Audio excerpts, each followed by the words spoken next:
100 साल पुरानी सभी मस्जिदों की सर्वे की मांग।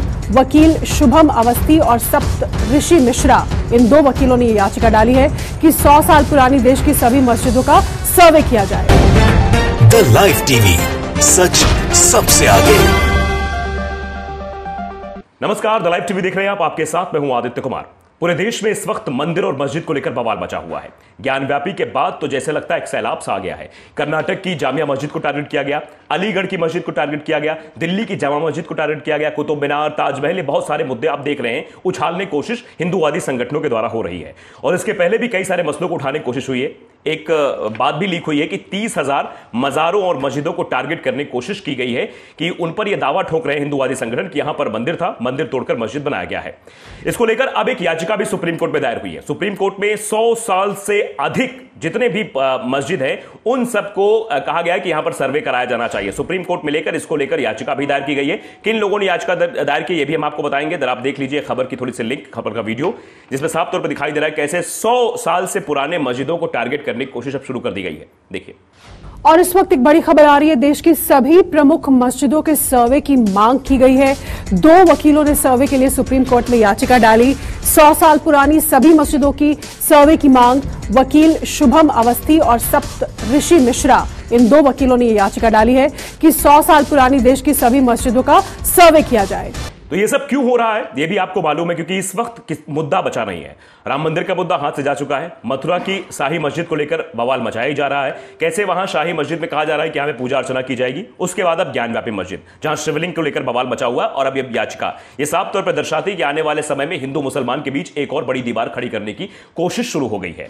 अब ये याचिका किसने दायर की है भी आपको बता दें। दरअसल ये जनहित याचिका जो दायर की गई है, दिल्ली एनसीआर के अधिवक्ता है शुभम अवस्थी और सप्तऋषि मिश्रा के अधिवक्ता विवेक नारायण शर्मा द्वारा याचिका दायर की गई है। याचिका में क्या कुछ कहा गया है ये भी आप जरा समझ लीजिए। याचिका में कई तरह की मांगें की गई हैं। सबसे पहले यह कहा गया है कि सुप्रीम कोर्ट भारतीय पुरातत्व सर्वेक्षण यानी कि एएसआई किसी अन्य संस्था को आदेश दे कि वो इन मस्जिदों का सर्वे करे। इसके अलावा 100 साल से अधिक पुरानी मस्जिदों के तालाबों और कुओं से वजू को स्थानांतरित करने के लिए निर्देश जारी कर दे। इन सर्वेक्षणों को गोपनीय रखने की मांग भी की गई है ताकि यदि कोई अवशेष मिलता है तो सांप्रदायिक घृणा और धार्मिक भावनाओं को आहत होने से बचाया जा सके। यह याचिका में दायर की गई है। याचिका में और भी मांगे की गई हैं। यह कहा गया कि मध्यकालीन युग में मुस्लिम आक्रमणकारियों ने कई हिंदू, जैन, सिख और बौद्ध मंदिरों को अपवित्र कर दिया था। साथ ही इन मंदिरों को तोड़कर मस्जिद बना दी गई थी। इसलिए इन प्राचीन पूजा स्थलों से बहुत से देवी देवताओं के अवशेष मिलेंगे जो इस्लाम के अलावा अन्य धर्मों के होंगे।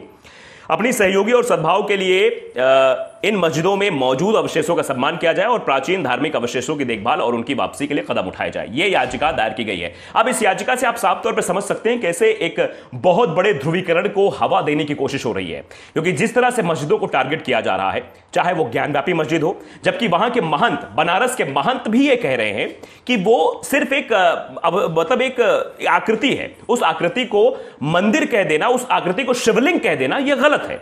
जो वहां रहते हैं आसपास के महंत, दो महंतों ने यह सवाल उठाया है कि वो वहां पर जो शिवलिंग की बात की जा रही है वो शिवलिंग नहीं है।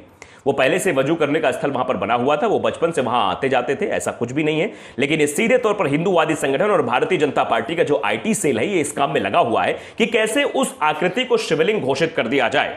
और ये महंतों का कहना है कि किसी भी आकृति को आप शिवलिंग कह के भगवान शिव का अपमान कर रहे हैं। यह प्रोपेगेंडा खड़ा किया जा रहा है और यह वास्तव में एक प्रोपेगेंडे के स्वरूप में देखा जा रहा है। अब इसके बाद आपने देखा कि कर्नाटक में कैसे बवाल किया गया। कर्नाटक की जो जामिया मस्जिद, उसको कहा जा रहा है कि कर्नाटक में जो मस्जिद बनी हुई है वो हनुमान मंदिर तोड़कर बनाई गई है। यह बवाल करके हिंदूवादी संगठन वहां पर पूजा अर्चना की मांग भी कर रहे थे। इसका सीधा सीधा मतलब यही है कि वहां पर भी वो बवाल करने की कोशिश कर रहे थे। यानी हर जगह जहां जहां ऐसी स्थितियां बन रही वहां वहां टारगेट कर रहे हैं। आपने देखा कि कैसे जो है ताजमहल को टारगेट किया गया। ताजमहल को लेकर बाकायदे हाईकोर्ट में याचिका तक दायर की गई और यह कहा गया कि ताजमहल में 22 ऐसे कमरे बंद हैं जिन कमरों में मूर्तियां रखी हुई हैं या मंदिर के अवशेष रखे हुए हैं। जबकि इस बात को सिरे तौर पर कोर्ट ने भी खारिज कर दिया। कोर्ट ने खारिज करते हुए कहा कि पहले आप पढ़ाई करिए। जो याचिका करता था उसको सीधे तौर पर कहा कि पहले आप पढ़ाई करिए, एमए करिए, डिग्री करिए, फिर रिसर्च करिए जाकर, और उसके बाद यह कहा कि ये सब बवाल आप कर रहे हैं, कल का आएंगे आप कहेंगे कि हमें जज के चैंबर में जाना है तो इस बात की इजाजत तो हम नहीं दे सकते। वो बात कहते हुए कोर्ट ने सीधे तौर पर उस याचिका को खारिज कर दिया था। उसके बाद एएसआई के लोगों का बयान आ गया, पुरातत्व सर्वेक्षण विभाग के लोग सामने आए। उन्होंने कहा कि जो ये कहा जा रहा है कि 22 कमरे खोले जाएं ताजमहल के, उन 22 कमरों में कुछ भी नहीं है, वो सुरक्षा के मद्देनजर बंद किए गए हैं और वो समय समय पर खोले जाते हैं। एएसआई के पूर्व अधिकारियों ने भी यह कहा है और आगे के अधिकारी जो अभी वर्तमान के अधिकारी हैं उन्होंने यह बात स्पष्ट रूप से कही है कि वहां पर किसी भी मंदिर की कोई आकृति नहीं है। तो ताजमहल का मुद्दा हाथ से निकल गया। अब ताजमहल के बाद कुतुब मीनार को टारगेट किया जा रहा है। कुतुब मीनार को विष्णु स्तंभ करने के लिए इसकी मांग भी लगातार की जा रही है और आप भी देख रहे हैं कैसे पहले वीएचपी के लोग वहां पहुंचते हैं, कुतुब मीनार के बाहर हंगामा करते हैं और उसके बाद कहते हैं कि वहां पर कुछ जैन मंदिर थे, हिंदू मंदिर थे, उनको तोड़ा गया है, पूजा अर्चना की अनुमति दी जाए। इसको लेकर भी सीधे तौर पर मना कर दिया गया कि नहीं, वहां पूजा की किसी प्रकार की अनुमति नहीं दी जा सकती है। तो ये पूरे तौर पर जो ये दिख रहा है कि मंदिर मस्जिद का बवाल कैसे हो रहा है। कर्नाटक में आप देख रहे हैं, कर्नाटक में एक के बाद एक मुद्दा जो है, मुद्दे को हवा दी जा रही थी। कर्नाटक में ये बताने और समझाने की कोशिश की जा रही थी कैसे मुसलमानों को हम टारगेट कर सकते हैं। पहले हिजाब उठा, फिर अजान वर्सेस लाउड स्पीकर आपने देखा, हलाल वर्सेस झटका, फिर हिंदुओं के कार्यक्रम में, हिंदू के त्योहारों में जहां पर मेला लगता है वहां पर मुसलमान दुकान नहीं लगा सकते हैं। फिर यह कहा गया कि मुसलमान जो है वो फलों में अपना आधिपत्य स्थापित कर लिया है, फलों की दुकानें वो ज्यादा लगाते हैं, इसलिए हिंदू भाई दुकान लगाएं। यहां तक कि एक तस्वीर बड़ी मार्मिक देखने को मिली थी जिसमें एक मुस्लिम समाज के शख्स की एक तरबूज की दुकान तोड़ दी गई थी। सीधे तौर पर उसके सारे तरबूज तोड़ दिए गए थे। इससे साफ तौर पर स्पष्ट होता है कि यह पूरी कहानी गढ़ी जा रही है। 2024 का लोकसभा चुनाव है, उसके पहले अन्य राज्यों में भी विधानसभा चुनाव है, गुजरात है, हिमाचल प्रदेश है, उसके बाद 1.5 साल बाद चुनाव होने हैं, राजस्थान में चुनाव होना है, छत्तीसगढ़ में चुनाव होना है, मध्य प्रदेश में होना है, तेलंगाना में होना है। तो यहां सबकी पूरी एक कहानी गढ़ी जा रही है कि उससे पहले कैसे माहौल को टाइट किया जाए, कैसे माहौल बनाया जाए और उस पूरे माहौल को बनाने के लिए यह बवाल शुरू किया जा रहा है। अब एक नया बवाल आपके सामने है।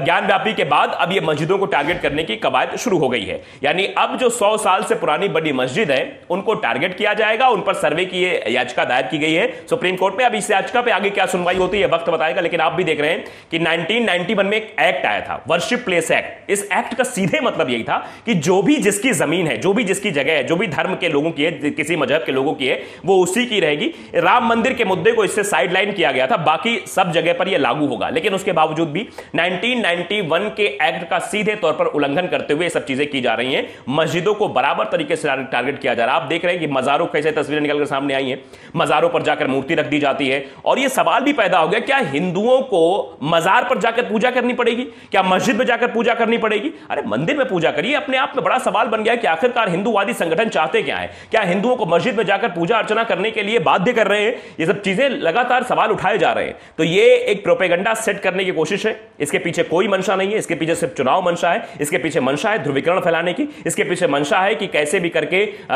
एक दीवार हिंदू मुसलमान के बीच खड़ी की जाए, हिंदुओं को मुसलमानों के प्रति भड़काया जाए ताकि बहुसंख्यकों के वोट अपने पाले में आ जाए। इसीलिए यह पूरी कहानी गढ़ी जा रही है। इसके अलावा इस बात का कोई मोटो नहीं है कि वाकई में चाहते हैं कि मस्जिदों पर कोई अंकुश लगे, मस्जिदों की बात कोई की जाए या फिर मंदिरों की पहचान कराना चाहते हैं। मंदिर बहुत सारे हैं, मंदिरों में पूजा अर्चना की जाती रही है। जम्मू कश्मीर से भी तस्वीरें निकलकर सामने आई, कुछ युवा जो है मजार के सामने जाकर हनुमान चालीसा का पाठ कर रहे थे और कैसे हनुमान चालीसा वर्सेस अजान हुआ, लाउड स्पीकर विवाद हुआ। यह सब जो पिछले कुछ दिनों से हो रहा है, चाहे वो द कश्मीर फाइल्स फिल्म रही हो, उसको लेकर जिस तरह से जो है थिएटर्स में जो तस्वीरें निकलकर सामने आई, ये सारी चीजें ये बताती है कि अब पूरी तरीके से देश में ध्रुवीकरण फैलाया जा रहा है। नफरत की राजनीति जो है वो पूरे चरम पर है और इसी नफरत के सहारे कुछ लोग हैं जो चुनाव जीतने की कोशिश कर रहे हैं। इसी नफरत को बढ़ाकर वो चुनाव जीतना चाहते हैं। ऐसे में आप समझ सकते हैं कि देश किस ओर जा रहा है। जो याचिका दायर की गई है कि 100 साल से पुराने मस्जिदों को जो उनका सर्वे किया जाए, यह भी उसी का एक हिस्सा है। तो द लाइव टीवी को अगर आपने सब्सक्राइब नहीं किया, सब्सक्राइब जरूर करिए, बेल आइकन दबाइए ताकि सच खबर आप तक पहुंचती रहे। नमस्कार।